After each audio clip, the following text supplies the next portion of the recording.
Syukur patut kita panjatkan kehadirat Allah Subhanahu wa taala di kesempatan zuhur kali ini.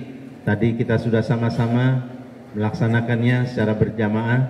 Insyaallah ibadah kita diterima oleh Allah Subhanahu wa taala.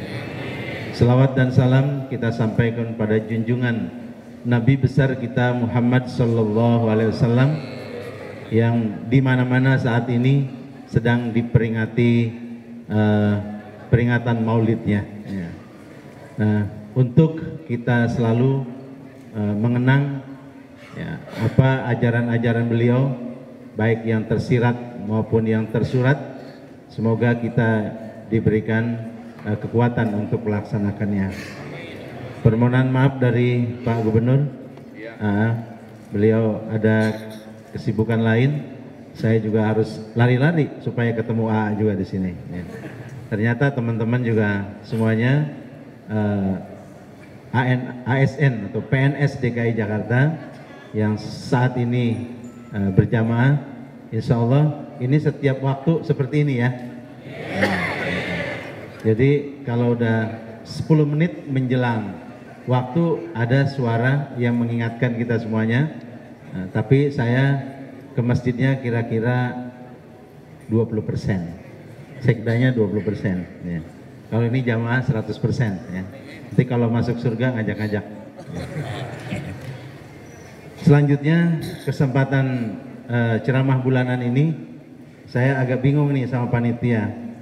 Spanduk temanya sama tema sambutannya beda. Ya.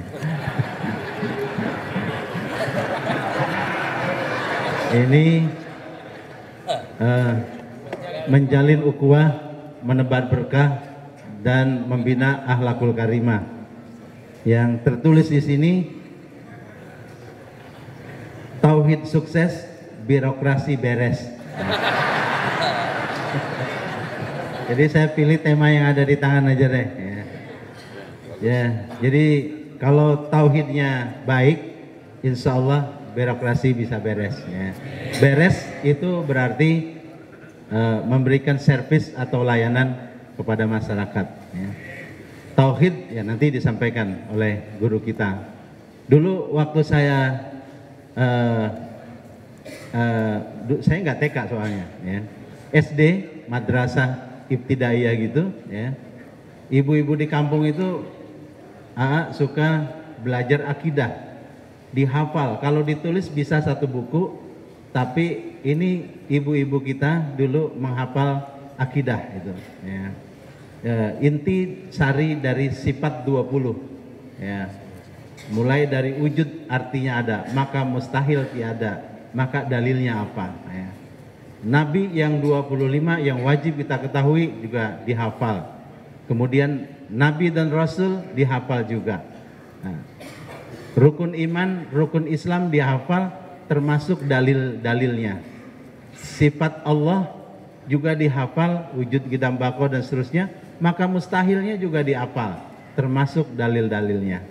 Ya, insya Allah hari ini kita tidak hafal. Karena tiap hari rutin sama pekerjaan. Ini saya nggak tahu ini khilaf atau apa gitu. Jadi yang insya Allah dimuliakan oleh Allah Subhanahu Wa Taala, kesempatan yang baik ini saya nitip ya, kita ini diberikan nasihat ya tentang tauhid ya, pengetahuan tentang tauhid. Insya Allah nanti birokrasi di Jakarta menjadi beres dan amanah ya. Demikian yang dapat kami sampaikan. Terima kasih, mohon maaf kurang lebih. Allahul muwafiq ila aqwamit thoriq. Assalamualaikum warahmatullahi wabarakatuh. Langsung kan? Udahlah, kasihan. Ya, assalamualaikum warahmatullahi wabarakatuh. Alhamdulillahi rabbil alamin. Segala puji hanya milik Allah Subhanahu wa taala yang menciptakan kita, yang menghidupkan kita, yang mengumpulkan kita di sini, yang menutupi aib dan dosa kita, yang menjanjikan pahala melimpah bagi orang-orang yang beriman dan beramal soleh. Allahumma salli ala Sayyidina Muhammad wa ala alihi wa ashabihi ajmain. Mudah-mudahan siapapun yang hadir, termasuk orang-orang yang benar-benar benar dan bersih tauhidnya. Pasti lihat baju saya, ini cocok dengan yang semalam dipakai di ELC ya. Belum sempat ganti Pak.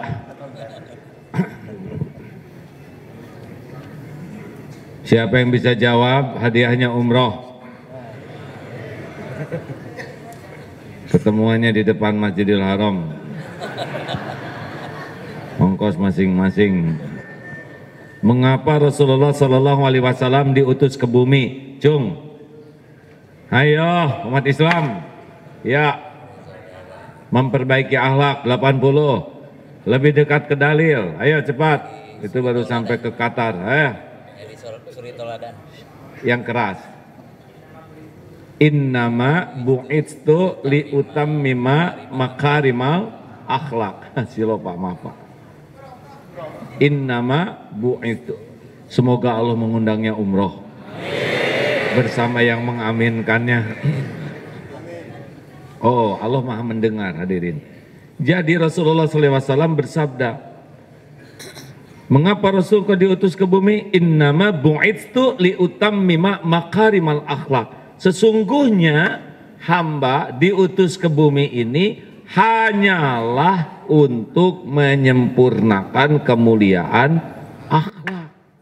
Beliau berjuang siang malam, bersimbah keringat, air mata, bahkan darah agar manusia memiliki kesempurnaan akhlak. Karena masalah dalam hidup ini adalah masalah apa? Akhlak. Bukan masalah politik. Politik yang tidak berakhlak yang jadi masalah. Bukan masalah ekonomi. Ekonomi yang tidak berakhlak jadi masalah. Bukan masalah jabatan. Pejabat yang tidak berakhlak yang jadi masalah. Benar? Saya sudah ngecek ke santri akhwat yang belum menikah. Santri, maukah punya suami rupawan? Mau. Sudah rupawan, pintar? Mau. Sudah rupawan, pintar, rezekinya melimpah? Mau. Tapi akhlaknya bejat, amit-amit gitu kan. Jadi ada harapan bagi yang kurang rupawan, kurang kaya, kurang pintar, asal akhlak ada harapan. Sama, saya juga nanya coba ke yang ini, maukah punya istri yang rupawan? Yang ada di kemana? Rupawan, pintar, rezekinya banyak, tapi akhlaknya mulia. Saya sudah mengerti penderitaan bapak-bapak tuh gara-gara akhlak istrinya. Nah, Bu, Pak, sepakat? Bapak tahu tidak bahwa amalan yang paling berat mizannya, timbangannya di akhirat apa? Akhlak. Sholat ada timbangan, saum ada timbangan, tapi yang terberat itu adalah akhlak.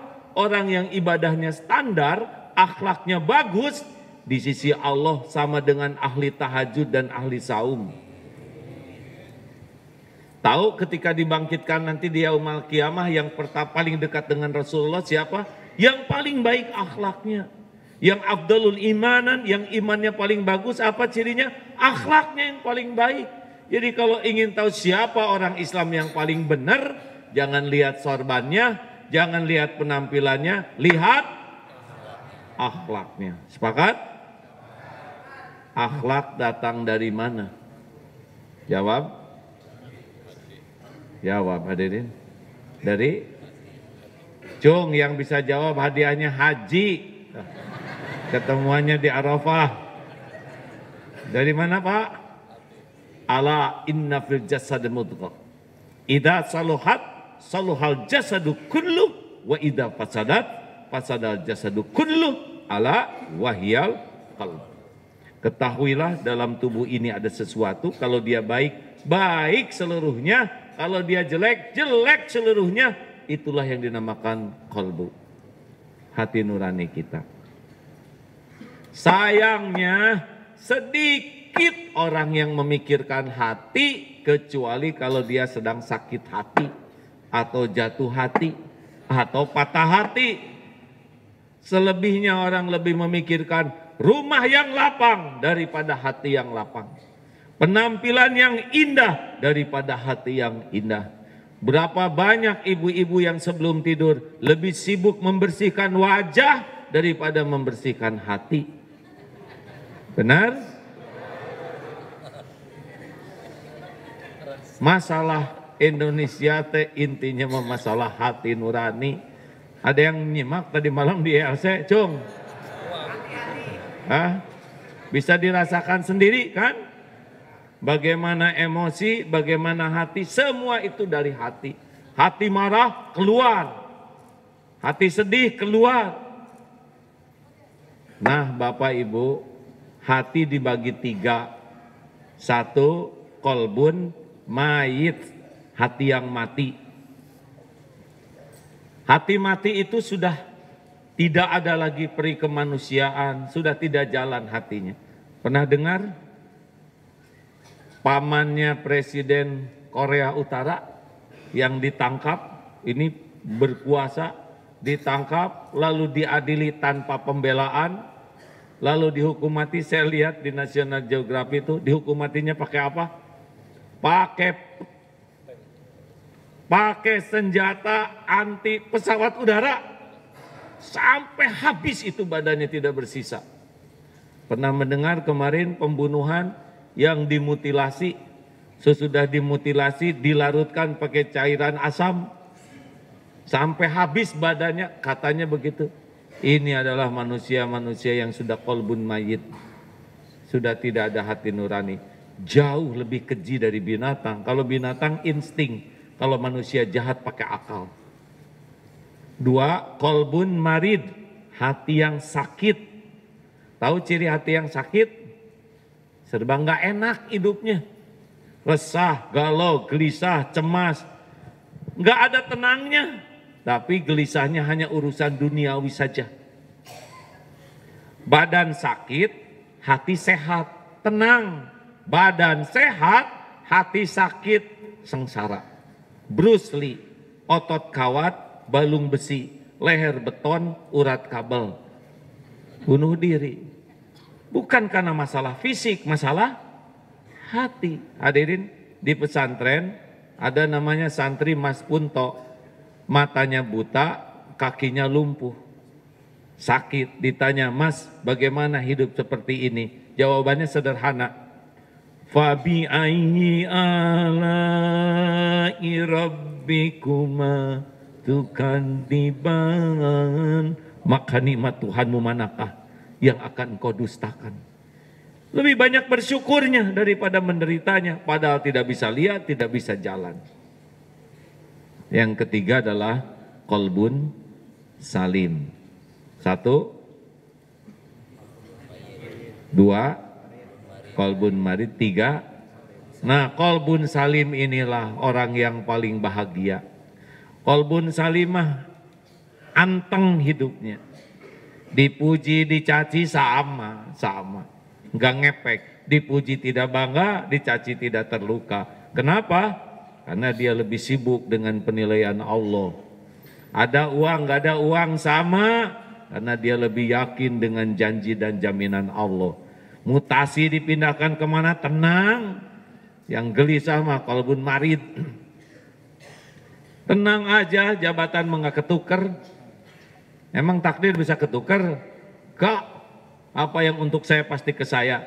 Apa yang bukan untuk saya nggak akan pernah ke saya. Adem, anteng.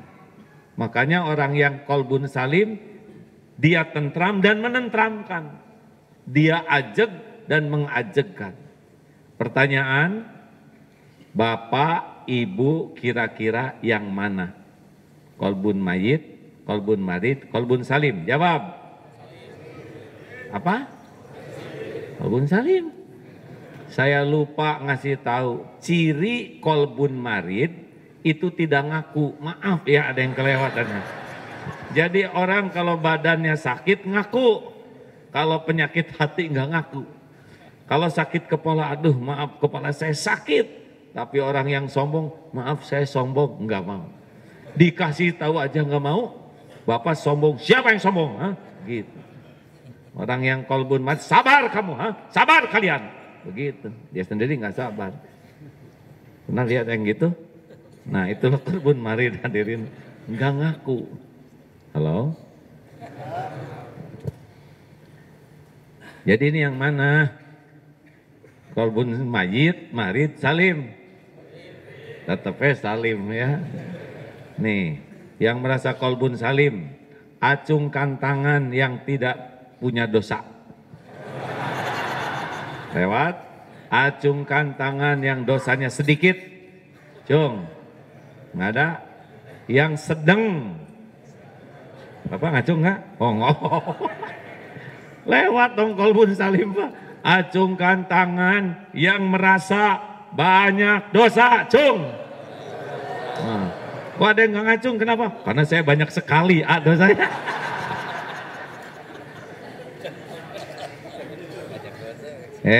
Pak, Bapak tahu nggak kenapa Bapak kerja di sini? Ini apa namanya, gubernuran, balai kota atau apa Pak? Bapak kenapa tahu masih kerja di sini? Tahu nggak sebabnya Pak?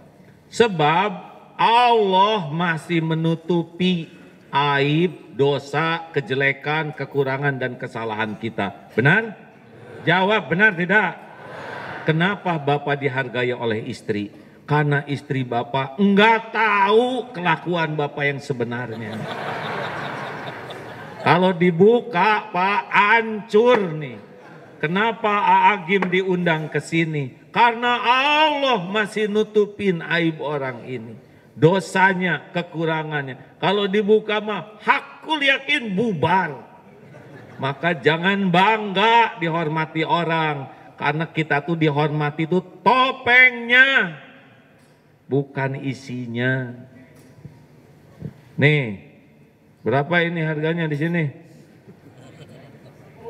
Pak Cikla berapaan ini? Nggak hafal ini harga rakyat. 3.000. 3.000 air. Ganti dengan jus isinya. Berapa? 10.000. Ganti dengan madu. Berapa? 100.000 isi yang berubah tuh. Ganti dengan comberan. Dilemparin ke tempat sampah. Nah, orang-orang banyak yang mati-matian ngebangun casing, tapi isinya comberan. Gak ada harganya. Ada di sebuah negara, casingnya hebat, nabrak tiang listrik. Kenapa masuk penjara? Padahal casingnya hebat. Saya tidak ngomongin orang ya, saya ngomongin tiang listrik.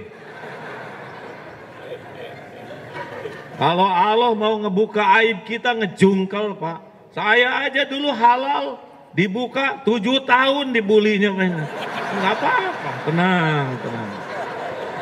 Sah menurut agama, sah menurut negara. Makanya ajeg aja. Bukan kejahatan, tidak berzina, tidak selingkuh, nggak ada yang ditakutin. Nah, yang takut-takut itu. Kenapa jadi pada melotot gini ke saya? Teruskan ini, jadi tegang begini nih. Saya jadi ingat teori singa ini. Udah dengar singa? Singa nikah. Kalau orang nikah, salamannya dekat. Kalau singa nikah, binatang-binatang tuh tidak berani mendekat. Kelinci, kijang, monyet, barakallahu laka baraka alaik. Tapi kucing mendekat, singa tersinggung. Kucing, kamu berani mendekat? Kata kucing, tenang singa, saya perlu ngomong sesuatu. Apa? Singa pucat. Apa coba kata kucing? Singa, jangan sombong ya. Saya ini dulunya singa, tapi udah nikah jadi kucing.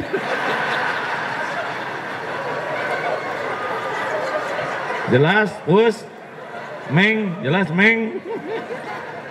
Di kantor gagah, pulang ke rumah,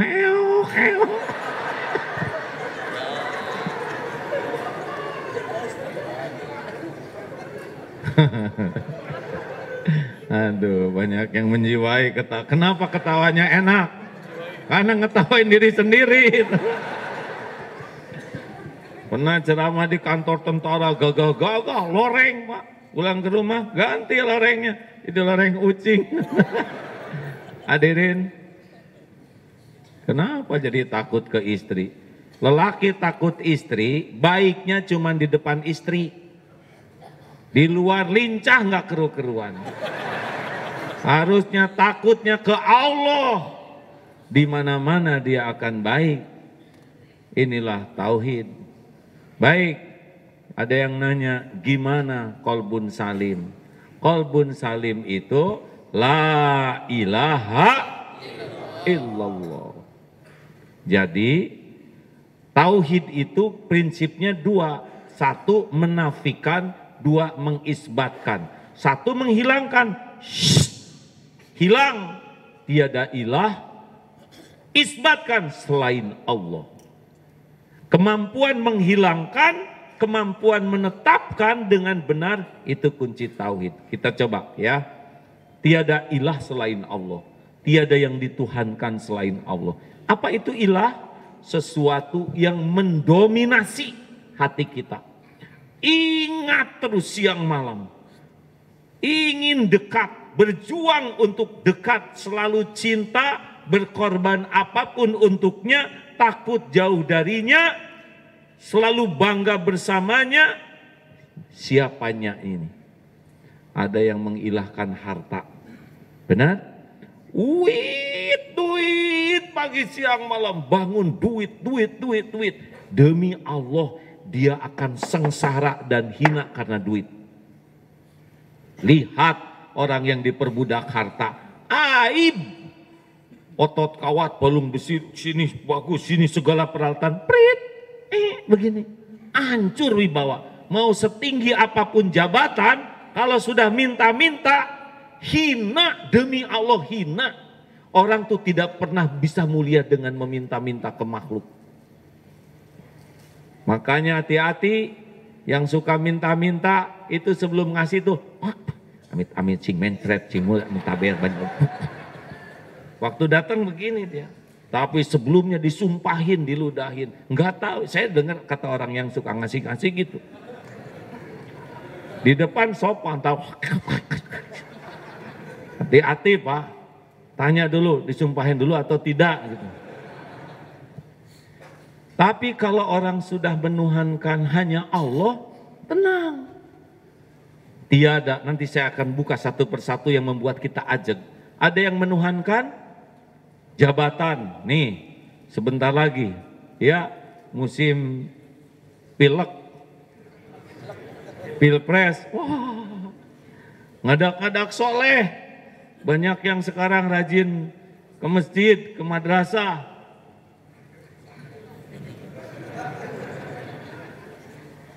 Ada lagi yang menuhankan penampilan, menuhankan penilaian orang, capek hidup membangun casing, kecenderungannya munafik. Orang yang sibuk membangun casing itu tidak pernah tenang, karena dia sibuk dengan casing. Padahal kebahagiaan Allah yang zuru ila qulubikum wa a'malikum. Allah tuh melihat hati dan amal, sedangkan orang yang ditipu dunia sibuk membangun casing. Bu, ibu, jawab. Ibu lebih khusyuk sholat atau dandan? Jujur, awas. Hah? Sholat sambil dandan, ya bagus ya. Begitulah Ibu. Saya sudah mengerti jawabannya, bisa dimaklumi ya. Nah Bu, kalau ibu lebih fokus dandan, sholat gesit, itu ciri-ciri casing. Gimana ya kerudung tuh nggak rapi?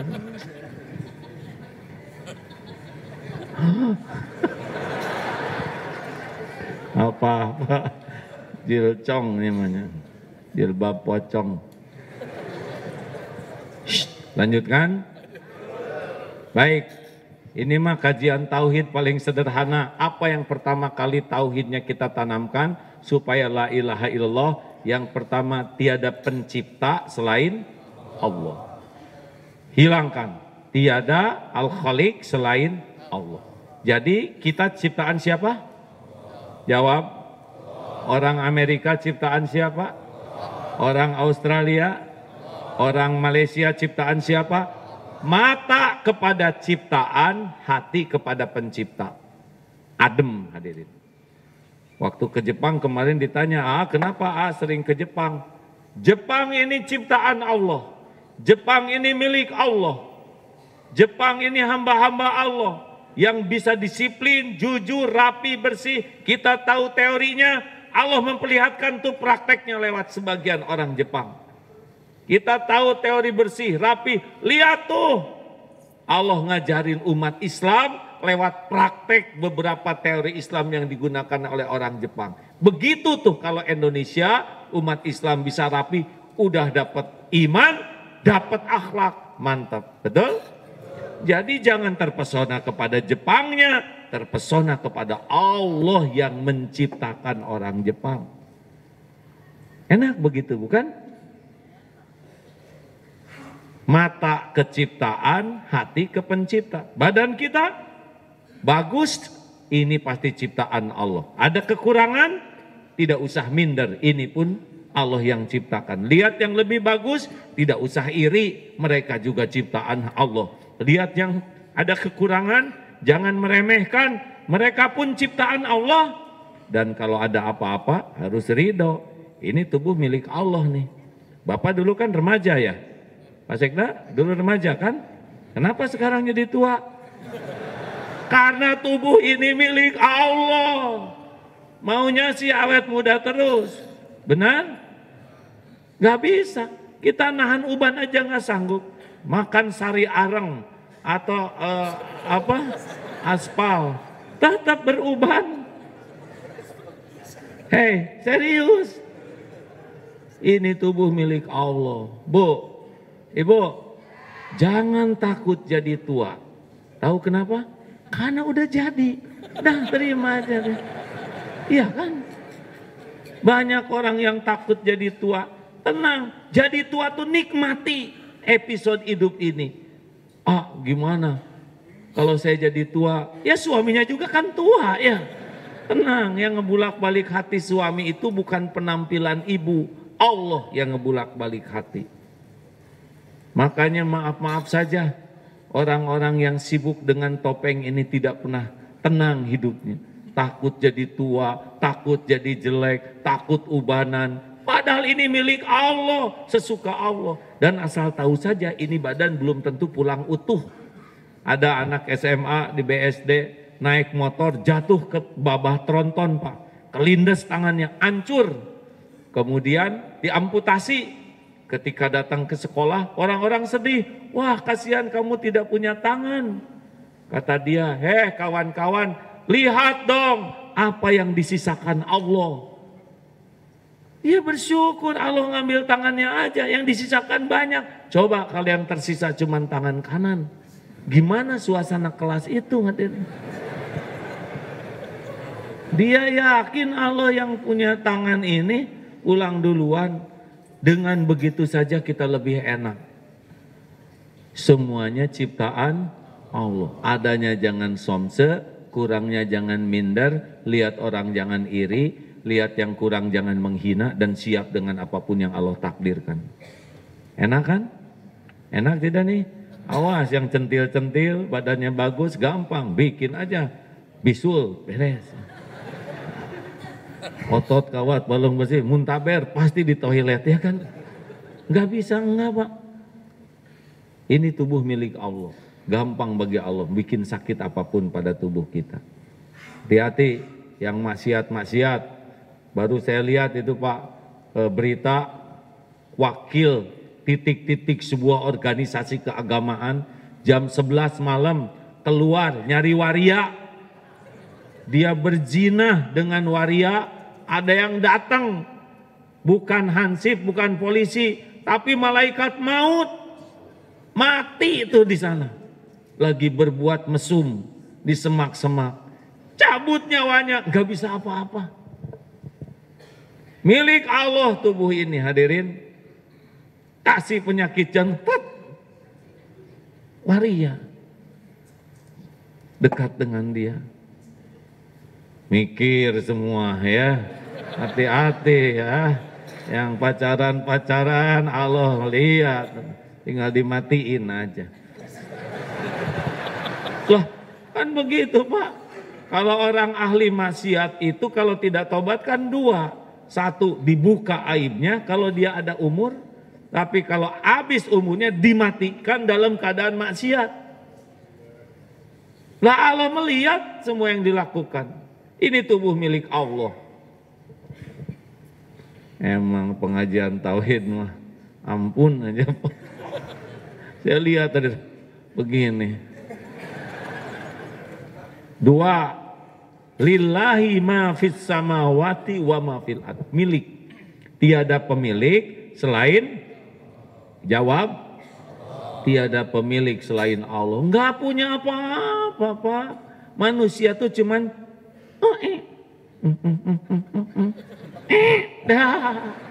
asalnya setetes mani, ujungnya jadi bangke, kemana-mana bawa cuman segitu. Ini serius. Ini yang sembelit belum setor dibekal ke sini nih. Serius hadirin. Siapa orang kaya? Nggak ada. Ada yang ngaku-ngaku kaya, cuman itu. Tetep mati mah nggak dibawa. Lihat orang-orang yang punya kelapa sawit, mati dikubur sama sawit? Enggak. Coba yang punya perbankan, mati dikubur sama uang logam?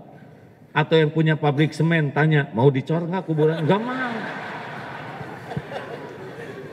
Demi Allah Pak, segalanya tuh cuman milik Allah. Manusia cuman ngaku-ngaku. Betul? Hei, betul kah?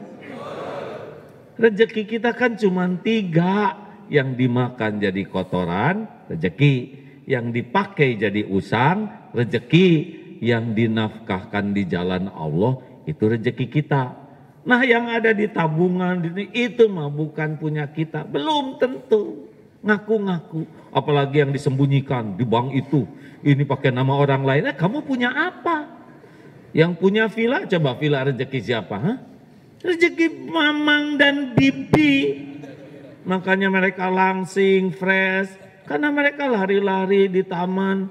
Mama ngasih bunga sama bibi. Bibi berenang ya. Oh, romantis. Yang stres yang punya villanya. Takut ketahuan KPK ya kan.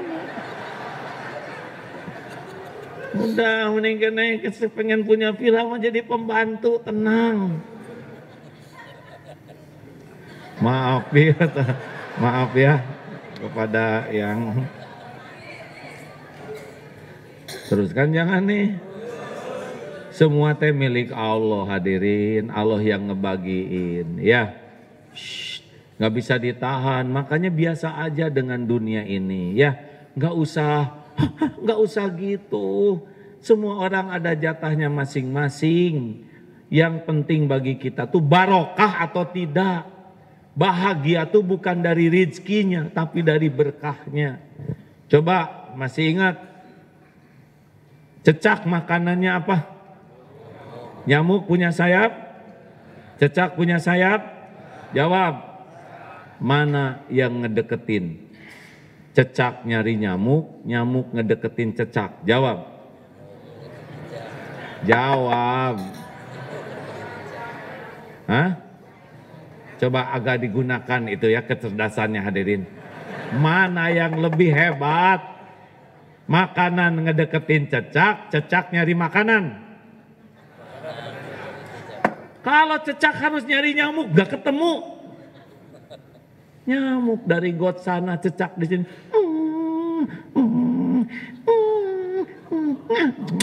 Dapat.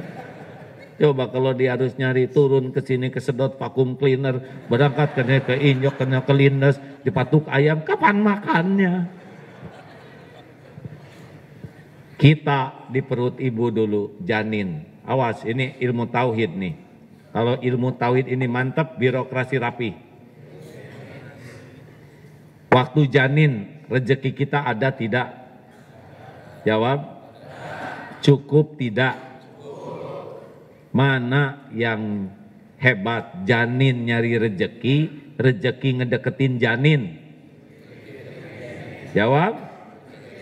Kita mau kemana? Nggak tahu apa-apa di sini ya kan? Ibu jengkol, pete, dorok-dok, gudeg, karedok, petei, hui cilembuk. Alhamdulillah jadi bayi. Dari segi struktur makanan itu nggak bisa jadi lah. Jengkol, pete. Untung jadi kayak gini ya kan. 9 bulan di perut ibu beres rezeki, keluar jadi bayi. Rezeki ada atau tidak? Jawab. Cukup atau tidak? Mana yang hebat? Bayi cari rezeki, rezeki cari bayi. Langsung ibu ngeluarin air susu. Dari air susu jadi otot, jadi gigi, jadi rambut, jadi besar. Aneh, dah hanya dari air. Ada ibu-ibu yang tidak mengeluarkan air susu. Ada? Sapi mengeluarkan. Mana yang ngedeketin hadirin? Bayi ngedeketin sapi, sapi ngedeketin bayi. Jawab. Apa? Sapi ngedeketin bayi. Mana ada? Bayi itu tidak perlu sapinya, tapi perlu bukan susunya, air susunya. Mau ngapain nyusu ke sapi? Ini teh kelihatannya teh cerdas ini teh. Hadirin, kemarin ada takdir ceramah di Selandia Baru. Ada teman di sana punya peternakan sapi orang Indonesia. Banyak sapinya. Ini sapi perah. Iya, dikemanain susunya? Orang Selandia Baru kan sedikit. Diekspor. Masya Allah. Bayinya di Jakarta, sapinya di Selandia Baru. Datang ke sini Pak. Demi Allah, itulah rezeki. Jadilah segede gini. Sudah makan belum? Dasar kufur nikmat, siapa yang nanya makan siang? Ampun ini karyawan, salah melulu jawabannya. Saya tidak nanya makan siang. Sudah makan belum? Berapa langkah kita ngedeketin makanan? Hah? Berapa ratus ribu langkah makanan ngedeketin kita? Lihat nanti. Paling berapa langkah ke meja makan? Beras, nasi, Cianjur. Garam, Madura. Asem, gunung. Telur, ayam tetangga kalau ini. Belum lagi sambal. Sambal tuh makanan termewah.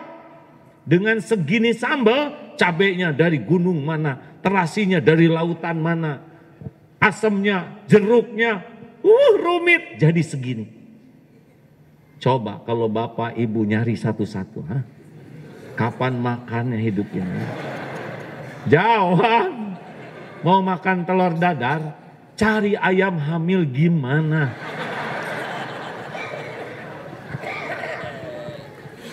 Setiap hari saya 57 tahun hidup di dunia, demi Allah tiap hari dikejar-kejar rezeki. Nih, tidak tahu mata airnya di mana. Tidak tahu bagaimana mensterilkan air. Tidak tahu agar pH-nya jadi 7. Demi Allah tiap hari datang seperti ini. Mau curiga sama rezeki? Hanya orang kurang iman, orang yang selalu curiga kepada rezekinya.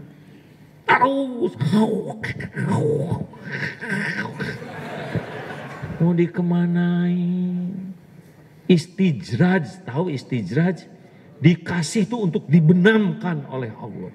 Saya pernah dengar itu yang korupsi, hasil korupsinya disimpan di tembok, Pak.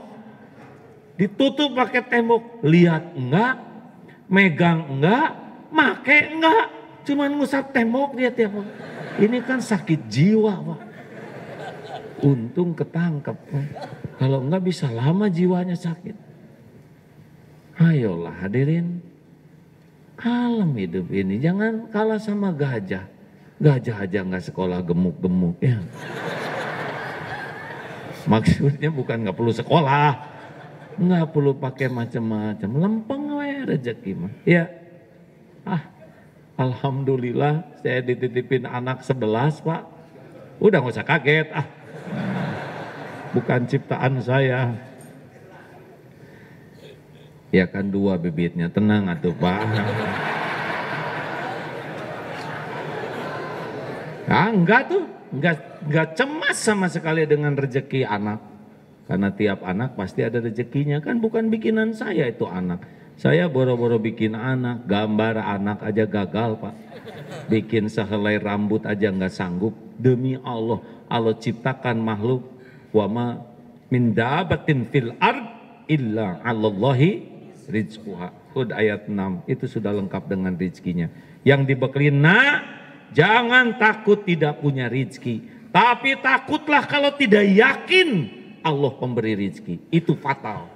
Jangan takut tidak punya rizki, takutlah tidak barokah ketemu dengan rizki. Ada rizkinya, tapi kalau niatnya salah, caranya salah, hancur berkahnya, nggak akan ternikmati itu rezeki, kecuali jadi bahan penderitaan dan kehinaan.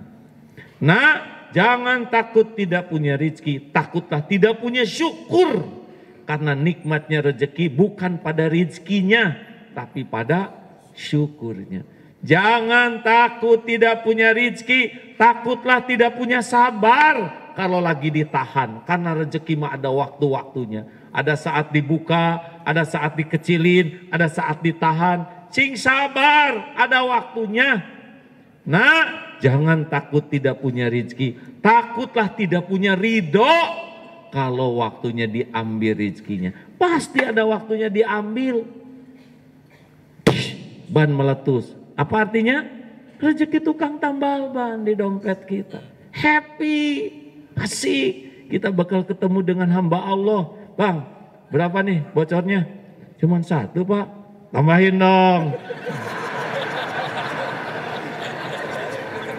Jebet, tambah 1, kasih 100.000 kelebihan Pak, gak apa-apa. Senang, itu hamba Allah. Dia punya anak, punya istri, bayar kontrakan. Allah sekarang ngasih jalan ban meletus, betul? Bukannya ditawan.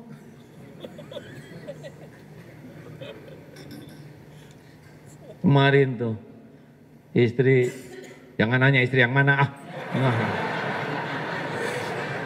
Gitu. Saya harus ngeduluin karena pasti ada yang nyeletuk yang mana. Usil banget, itu kan urusan dalam negeri saya. Makan pecel lele 12.500. Selesai makan, aduh, kenapa begini? Durinya di sini. Langsung saya mikir, udah yakin lah rezeki dokter. Nah, saya nggak bisa ngambil itu duri. Bawa ke rumah sakit, 300.000 itu duri 1. Ini pecel lele termahal.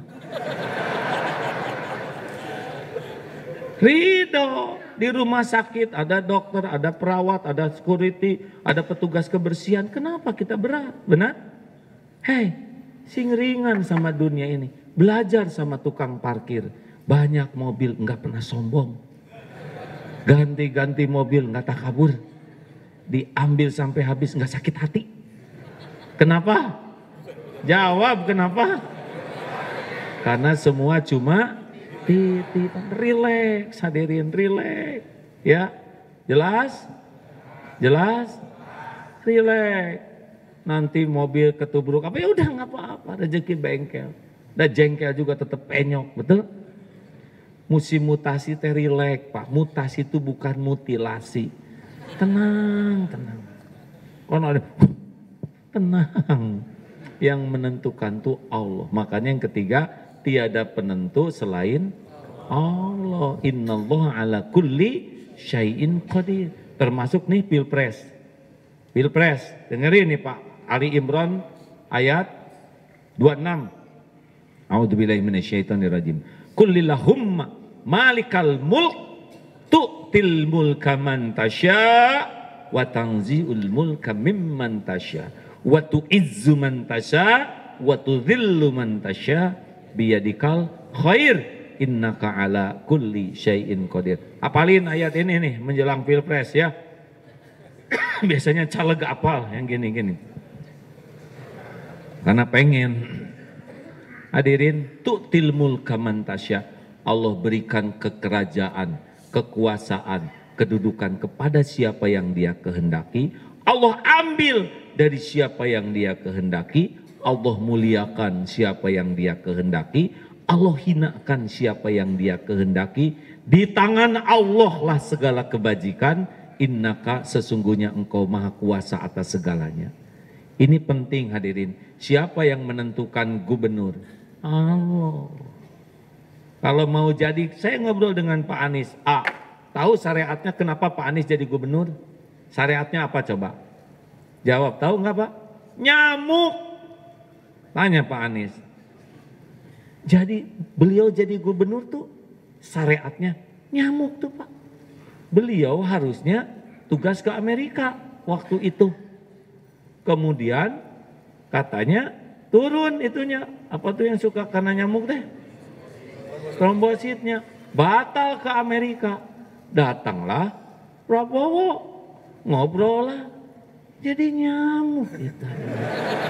Makanya itu Pak Anies jangan sembarang ngebunuh nyamuk ya. Dan secara syariat enggak menang, betul? Ini saya bukan orang polatak politik ya, saya ini ngaji tauhid. Gimana atuh pemimpin saudara yang sebelumnya ya, kepuasannya 75% dan sebagainya, dukungan media dan sebagainya, tapi tetap yang ngatur takdir mah Allah. Enggak bisa. Makanya dalam pilpres ini enggak usah macam-macam yang aneh-aneh. Dan walaupun setekah pola kalau nggak ada takdirnya enggak jadi. Bapak nggak usah kasak kusuk. Nanti tikusruk mah. Lempeng we. Kalau ada takdirnya, menurut saya siapa pemenang Pilpres 2019 yang paling lurus hatinya, niatnya, dan yang paling benar caranya. Dia pemenangnya. Mau jadi atau tidak jadi presiden itu mah urusan Allah.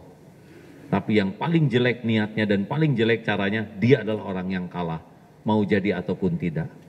Makanya nggak usah repot-repot amat gitu. Oh nggak usah, biasa aja. Pertama, saudara belum tentu hidup ya 2019 ya kan. Saudara udah sewot dari sekarang, ternyata Desember mati ya kan. Nggak lucu hadirin. Yang kedua, capresnya juga belum tentu hidup tahun depan ya. Halo? Mendingan tenang, doakan yang baik, termasuk di kantor. Musim mutasi istiqoroh, kalau baik silahkan ya Allah, kalau nggak baik jangan. Karena ada yang menurut dia baik, tapi ujungnya masuk ke penjara, betul Dina? Jangan suka sok tahu lah.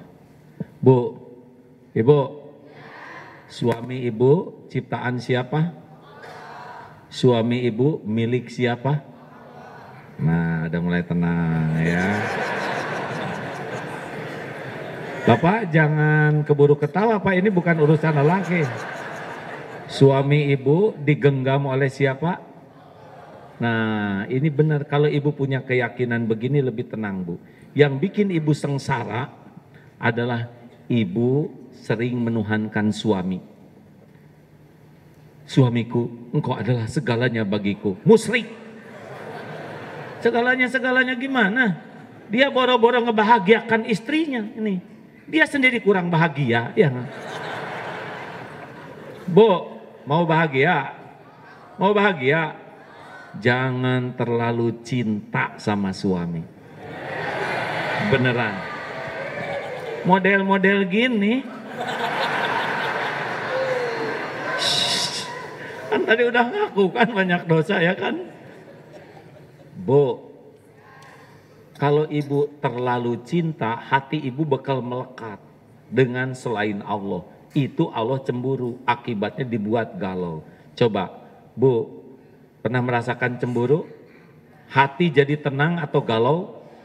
Pikiran jadi jernih atau kacau? Tidur jadi nyenyak atau susah? Makan jadi enak atau enak?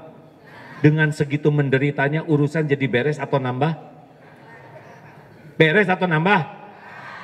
Si itu yang lagi dicemburuin jadi jinak atau makin lincah? nggak ngepek Bu cemburu. Makanya Bu, kalau mau rumah tangga bahagia mah nggak usah kebanyakan mikirin kelakuan suami. Dengerin, belum selesai. Nah, wanita kalau gitu tuh. Shh. Gini Bu, kalau ibu cemburu, itu teh ibu teh makin gak nyaman hatinya. Kalau ibu gak nyaman hati, wajah ibu tuh gak nyaman dilihat. Walaupun pakai bulu mata palsu 5 pasang, omongan ibu teh gak nyaman didengar. WA ibu tuh gak nyaman dibaca. Bagaimana suami bisa deket dengan yang tidak nyaman? Itu teh rumus. Jadi gimana balik ke Allah, ambil air wudhu, sholat. Sholat apa? Tobat. Kenapa saya yang tobat? Tobat. Karena boleh jadi ibu melupakan Allah, lebih ingat ke suami. Lebih berharap dari suami daripada berharap dari Allah. Lebih takut jauh dari suami. Itu teh dosa. Menduakan Allah dengan suami. Tobat. Udah gitu sholat lagi. Apa? Hajat. Minta, ya Allah, Engkaulah yang menakdirkan suami jadi jodoh saya. Engkaulah yang menggenggam suami. Engkau yang membulak-balik hati suami. Didengar tuh Bu doa ibu. Ibu tobat, ibu doa. Allah gampang ngebulak-balik makhluk-makhluk jenis ini, gampang. Yang tadinya mau ke diskotik, jadi blues ke masjid. Loh, kenapa jadi itikaf nih? Berapa banyak yang ngadak-ngadak itikaf, ini serius Pak. Ada tuh seorang istri yang rajin pengajian, nggak mau suaminya Pak, nggak mau. Ya udahlah Pak, kalau nggak mau asal antar aja ke pengajian. Ya pokoknya papa mau di parkiran, parkir dia. Parkir susah, berhenti di satu tempat parkir persis di depan sound system Pak. Aduh mantap itu Pak, nangis tuh. Sekarang suami itu jadi ibadahnya bagus. Bu, nggak usah rewel sama suami mah, doa lebih paten. Jelas? Pak, jangan galak sama istri ya. Shh, jangan jadi kucing. Dengerin, mau tahu rahasianya menjinakkan hati istri? Mau tahu tidak? Kalau mau, kalau tidak harus jelasnya, Dedin. Gini, wanita itu dibuat dari tulang rusuk yang bengkok. Kalau dikerasin, patah dia Pak. Jangan pernah kasar sama istri. Jangan pernah galak, bengis. Jangan. Seburuk-buruk lelaki adalah lelaki yang pengecut, yang kasar kepada istrinya. Jangan, patah dia. Kalau kalau dibiarin, tetap bengkok. Itu dia masalahnya Pak. Jadi diapain? Shh, tenang ya, ini urusan lelaki ya. Jadi kalau sama istri itu disabarin, tahan. Sabar tuh menahan diri. Dicontohin, penting contoh Pak. Didoain, jangan dulu nasihatin, gak mempan, percuma. Karena dia udah tahu modal kita Pak. Yang mau ngomong apa Pak? Lelaki kan nasibnya begitu, nggak pulang dicariin, pulang diomelin. Tenang, shh, tenang. Mau terusin jangan nih? Tenang, tenang. Kalau dengan istri itu tenang. Kenapa? Karena wanita tuh biasanya kurang jelas. Ini intinya. Kurang jelas dia tuh. Ya, tuh mulai ngambek namanya. Bu, ibu yang baik. Bu, kalau ibu dikejar anjing mau bagaimana? Lari. Kalau ibu dan anjing lari, cepetan mana? Nah itulah mereka ya. Jadi ngomong dulu, baru mikir. Udah mikir bingung dia. Udah bingung ketawa sendiri. Tapi tidak minta maaf. Itu cirinya Pak. Standar, lihat tuh mereka lagi bingung. Bu, kalau dikejar anjing gimana? Lari. Kalau ibu dan anjing lari cepat teman, anjing. Baru mikir. Ketawa aja, nggak ada permintaan maaf ya nggak? Maaf ya Bu ya. Bu, ibu yang baik, apakah ibu mau punya suami yang jujur? Dengerin, mau ya Pak ya? Apakah ibu siap kalau suami ibu mengatakan yang sejujur-jujurnya? Nah kan beda-beda, bilangan detik beda-bedanya Pak. Jelas Pak? Makanya sama istri mah nggak usah adu argumen, kalah, percuma kalah kita ini Pak. Karena kan kita lelaki kan cuma 7.000 kalimat per hari Pak, standarnya. Kalau wanita kan otaknya kiri kanan bicaranya, dia 22.000 standarnya. Kalah lah Pak. Jadi dengan wanita mah tenang, jangan dimasukin ke hati, itu tugas lelaki. Pokoknya lelaki mah siap kalau salah terus, tenang aja. Pak, ya Bu, hari Minggu kan ada undangan. Oh iya ya. Ibu pakai baju yang mana ya Pak ya? Ibu pakai aja yang paling ibu suka, yang nyaman, yang enak. Ih, suami teh ditanya malah nanya lagi. Salah Pak. Segitu solehnya kita teh. Ibu teh mau yang mana? Pilihin yang merah atau yang biru. Sok atau pakai yang merah Bu. Ibu kalau pakai yang merah bagus. Tapi kan biru juga keren loh Pak. Tetap gimana dia? Ya sok atuh pakai aja Bu, keluar teh ijo. Gak bilang-bilang, diem. Dah istighfar aja, astagfirullahaladzim. Pak, mau makan apa nih hari ini? Udahlah Bu, gak usah repot-repot, apa aja yang ada. Istri mau berbakti dipersulit, salah. Ya atuh. Cik punya keinginan atuh Pak, jadi lelaki teh, sok lah bikinin atuh Bu, sekali-kali opor ayam spesial. Ayam tuh mahal Pak. Tetep salah. Ya udah yang sederhana aja, karedok. Apa tahu sendiri, Papa tuh asam urat tahu. Ya udahlah kalau gitu beli di warteg yang gampang, murah, enak, banyak pilihan. Oh, berarti masakan ibu nggak enak ya. Ada yang kayak gitu istrinya enggak? Tenang ya. Yang ngebulak-balik hati istri itu adalah Allah. Gampang. Jadilah lelaki yang baik, sabar, ikhlas, dapat. Nah gongnya dari semua ini adalah ikhlas Pak. Ikhlas itu tidak ngarep-ngarep apa-apa selain dari Allah. Nih kenapa kita menderita? Karena kita ngarep-ngarep. Ikhlas itu seperti apa? Seperti jantung lah. Berdetak tiap saat, berdegup tiap waktu, tidak pernah menonjolkan diri. Yang suka menonjolkan diri itu ambeien, jerawat, bisul, tumor, nggak ada yang enak. Orang yang hidupnya overacting, show off, suka dipuji, dikagumi orang, tidak akan nyaman hidupnya. Jadilah seperti matahari, hanya memberi, tak harap kembali. Bagai sang surya, lakukan, lupakan, ini tauhid.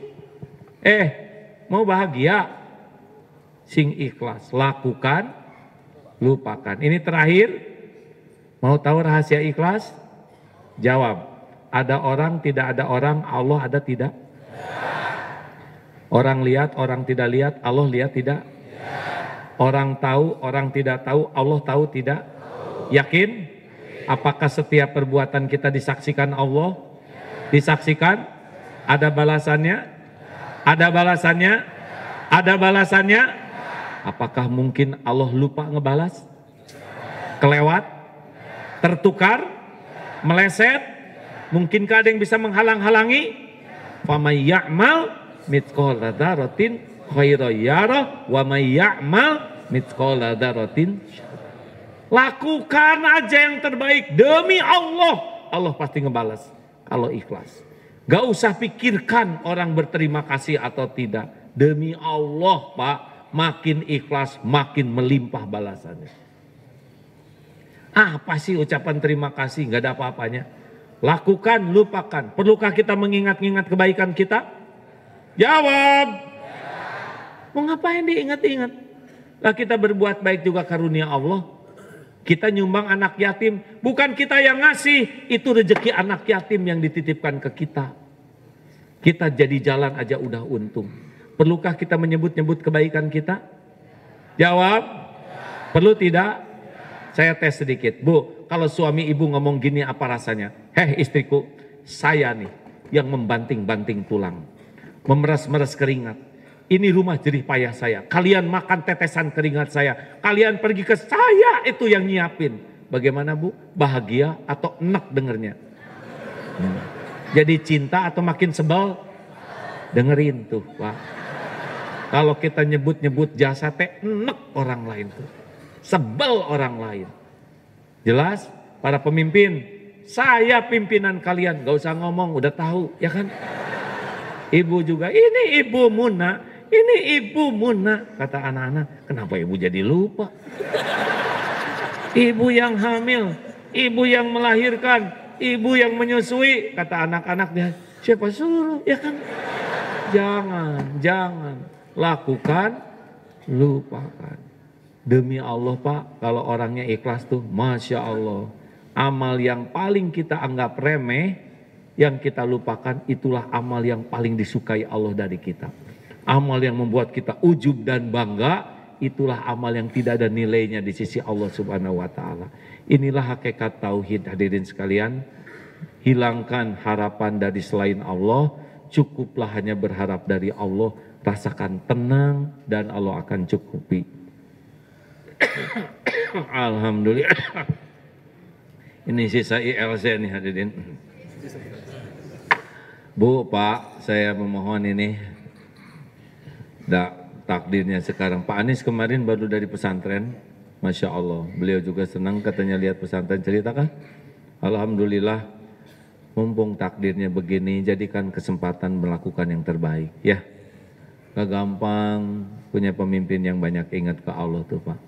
Kalau pemimpin ingat ke dunia mah banyak. Tapi orang kalau sudah hubud dunia, cinta dunia, itu udah pasti gampang berbuat keburukan.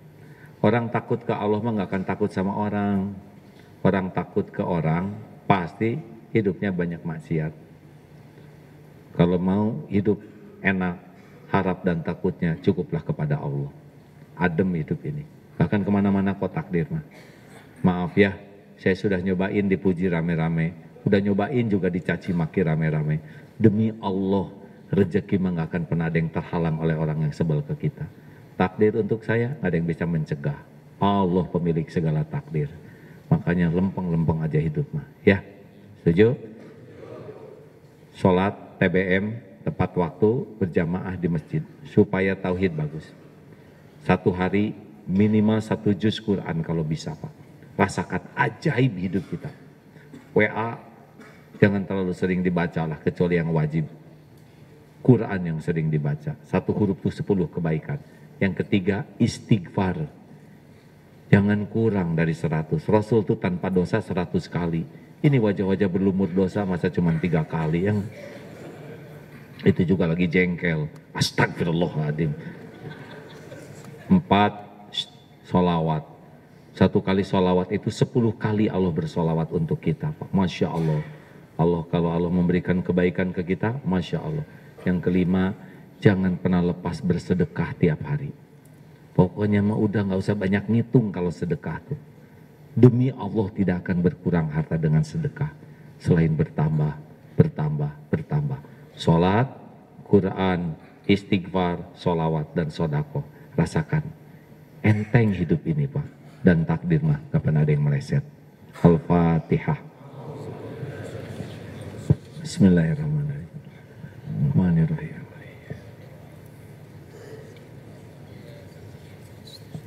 Allahumma salli ala Sayyidina Muhammadin wa ala alihi wa ashabihi ajma'in. Ya Allah, alhamdulillahi rabbil alamin. Ya arhamar rahimin irhamna. Duhai Allah yang maha menatap, berkahi majelis ini. Wahai yang maha tahu siapa diri kami yang sesungguhnya. Ampuni kami ya Allah. Ampuni sebusuk apapun hidup yang pernah kami jalani. Ampuni ya Allah sekelam apapun masa lalu kami. Hapuskan senista apapun aib-aib yang kami sembunyikan selama ini. Ampuni dosa yang terang-terangan. Ampuni maksiat yang sembunyi-sembunyi kami lakukan. Ya Allah, ampuni dosa yang berulang-ulang. Padahal kami tahu itu dosa. Kuatkan iman kami ya Allah, agar bisa menjauhi maksiat, agar bisa menghindari dosa. Jangan biarkan dunia ini menyilaukan dan memperbudak kami. Titipkan dunia yang halal, yang barokah, yang bisa jadi bekal pulang kepadamu.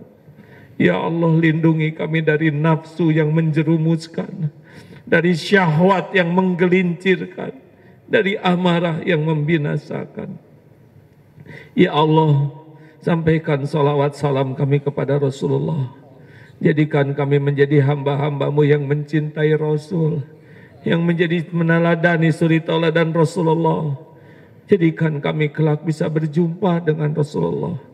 Ya Allah, berkahi tempat bekerja kami ini. Jadikan menjadi penguat iman kami, menjadi ladang amal soleh kami, menjadi ladang dakwah kami, menjadi ladang akhlakul karimah bagi hidup kami. Allahumma inna nas'aluka ridhaka wal jannah wa na'udzubika min sakhatika wan nar. Allahumma ighfir lil mu'minina wal mu'minat wal muslimina wal muslimat al ahya'i minhum wal amwat. Rabbana atina fid dunya hasanah wa fil akhirati hasanah wa qina adzabannar. Subhana rabbika rabbil izzati amma yasifun wa salamun alal mursalin walhamdulillahi rabbil alamin. Kalau tidak keberatan, bukalah yang semalam di ELC, mudah-mudahan ada hikmahnya ya. Tausiah 15 menit. Terima kasih seluruhnya. Bawa ini pulang ke rumah masing-masing, tinggal diisi pakai uang-uang sisa ya. Misal beli roti 10.000 pakai uang 100 ribuan, sisanya kesinikan. Assalamualaikum warahmatullahi wabarakatuh.